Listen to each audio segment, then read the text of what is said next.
Cette randonnée, nous l'avons organisée,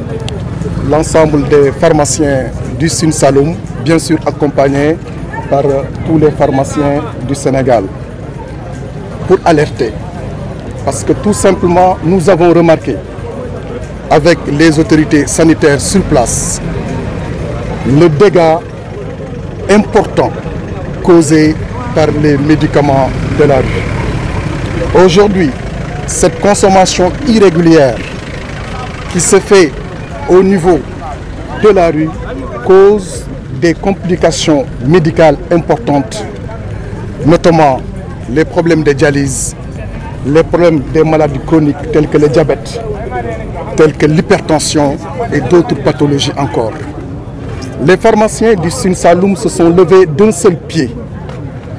pour dire stop. Stop en communiquant avec la population de Kaolack, mais au-delà de Kaolack, de communiquer avec la population du Sénégal pour alerter sur les dangers des médicaments de la rue. Parce que tout simplement, c'est par ignorance, la plupart du temps, que ces populations vont vers les médicaments de la rue, alors que tous ces médicaments sont disponibles au niveau de nos officines, quelle que soit la bourse du patient.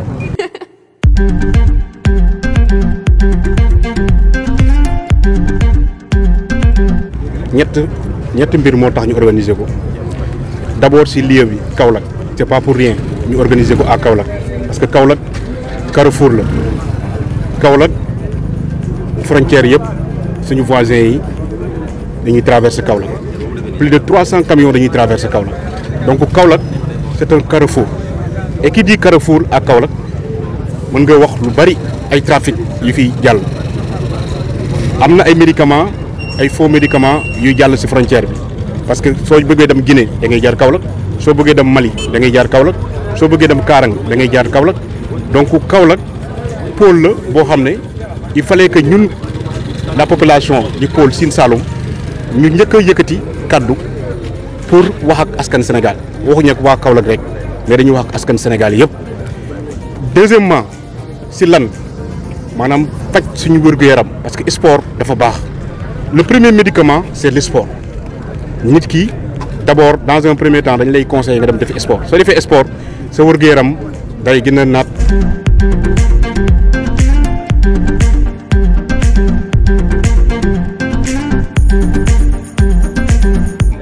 fii Sénégal à l'époque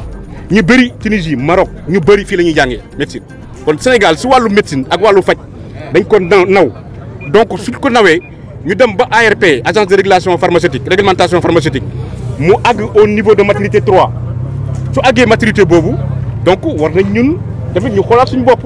ba nga xam ne gan yi jógee ko bitim réew di ñëw fii di def ay colloque di def ay conférence di suñ ñëwee gis na ñun suñu dëkk yi dañuy jaay ay garab yu mbedd ñun tamit su boobaa day ñaaw trop suñu réputation dëkk. Féliciter l'ensemble du personnel médical pour leur soutien. Féliciter et remercier nos partenaires, les grossistes répartiteurs, les industriels pour leur accompagnement. Bon, on a la lourde responsabilité de veiller à tout ce qui concerne la défense des intérêts matériels et moraux, voire économiques des pharmaciens. Mais au-delà de cette mission, nous avons la responsabilité aussi d'inciter nos confrères et consoeurs d'exercer dignement la profession pharmaceutique, de jouer pleinement notre mission de santé publique. Et là, nous alertons nos autorités. Il faudrait que l'État prenne ses responsabilités. On ne peut pas continuer à, par exemple, permettre au cœur de Kaolack, qui est une ville carrefour, que des médicaments de la rue puissent être dispensés au vu et au-dessus de tout, qui exposent, qui altèrent la santé de nos populations. Et une fois cette santé de nos populations altérée, c'est l'État qui revient encore pour investir pour qu'ils recouvrent leur santé. Mais aussi un message destiné aux populations. Je pense que la santé est un capital. La manière dont on doit préserver notre capital, je pense que ce capital centré devrait être quand même géré par des professionnels de la santé qui sont assermentés et qui font dans la dispensation dans les règles de l'art. moo tax ñu ngi ñaan état bi vraiment ñu éradiquer ko mu génn complètement ci dëkk bi parce que day dem au-delà de ñun mais pour population askan Sénégal moo tax ñu koy def di gërëm ñëpp di sant ñëpp di gërëm ministère de la santé mënuñ ko ñàkk gërëm di gërëm